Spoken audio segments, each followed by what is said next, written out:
முதலில் மாண்புமிகு எங்கள் உயிரினும் மேல அன்பு தலைவர் தளபதி அவருடைய துணைவியார் அந்நியார் அவர் குளத்தூரில் துவக்கி வைத்த இந்த திட்டம் இன்றைக்கு 276வது நாளாக இந்த திட்டம் தொடர்ந்து இன்றைக்கு கொண்டித்தோப்பு அதேபோல் லோன் ஸ்கொயர் ஆகிய பகுதிகளில் நடைபெற்றிருக்கின்றது.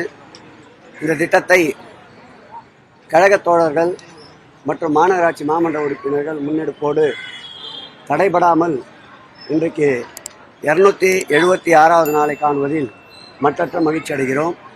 இதில் பயனடைவோர் மனதார மாண்புமிகு தமிழக முதல்வர் அவர்களை வாழ்த்திச் செல்வது இந்த திட்டத்தை மேலும் மேலும் ஊக்கப்படுத்துவதாகவும் இதற்காக உழைக்கின்ற திராவிட முன்னேற்ற கழக தோழர்கள் அனைவருக்கும் மகிழ்ச்சியை தரும் நல்ல திட்டமாக இருக்கிறது. முறைப்படி திமுக மீண்டும் ஆட்சிக்கு வராது, எதிர்கட்சி அதிமுக தான் ஆட்சிக்கு வரும் சொல்லி பாஜக மாநில தலைவர் பேசியிருக்காரு.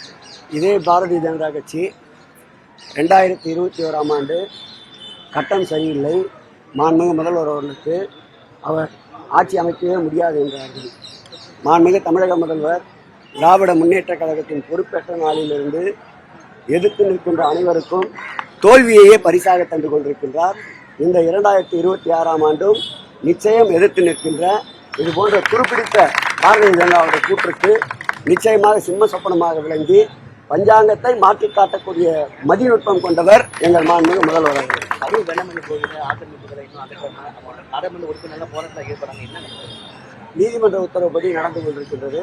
சட்டத்திற்குட்பட்டு அனைத்து நிகழ்வுகளும் நடைபெறும். எஸ்ஐஆர் தேர்தல் பணியில திமுக மிரட்டுறாங்க, அதிகாரிகள் மிரட்டுறாங்க. எடப்பாடி பழனிசாமி எப்படிங்க மிரட்ட முடியும்? அவங்க கட்சி சுத்தமாக ஃபீல்டுலேயும் இல்லை. BLA 2 தமிழ்நாடு ஃபுல்லாக போட முடியும். அவங்களால எதிர்த்து நிற்கிற பாரதிய ஜனதாவும் BLA 2 தமிழ்நாடு முடியும் போட முடியும். BLA 2 வந்து இந்த வாக்கு SIR பதவியில் வாக்காளர்களை ரினியூவல் பண்ணுறதுல ஈடுபடலான்னு தேர்தல் ஆணையமே உத்தரவு பிறப்பிச்சிருக்கு. அதுக்கு வாக்காளருக்கு உதவியாக போகிறது கூட தப்பு. இதில் எப்படி முறைகேடு பண்ண முடியும்? உன்னோட வாக்கை நான் எப்படி இல்லைன்னு சொல்ல முடியும், என்னோட வாக்கு நீ எப்படி இல்லைன்னு சொல்ல முடியும்?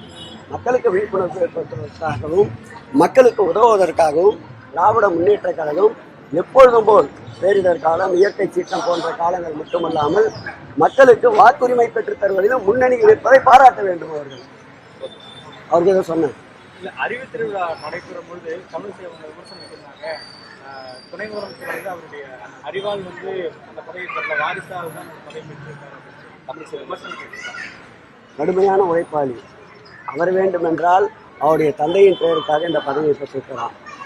மாண்புமிகு தமிழக முதல்வர் துணை முதல்வர் அவர்களை களத்தில் கொண்டு வந்த நாள் முதல் இடைத்தேர்தல் என்றாலும் சரி, நாடாளுமன்ற தேர்தல் என்றாலும் சரி, சட்டமன்ற தேர்தல் என்றாலும் சரி, அல்லது இயக்கத்திற்கு 5 லட்சம் புதிய இளைஞர்களை கொண்டு வருவது என்றாலும் சரி, பல்வேறு வகையில் இளைஞர்களை ஈட்டி முனைகளாக மாற்றுகின்ற மாண்புமிகு தமிழகத்துடைய துணை முதலமைச்சர் அருமையண்ணன் உதயநிதி ஸ்டாலின் அவர்களுக்கு எல்லா தகுதிகளும் இருக்கின்றது.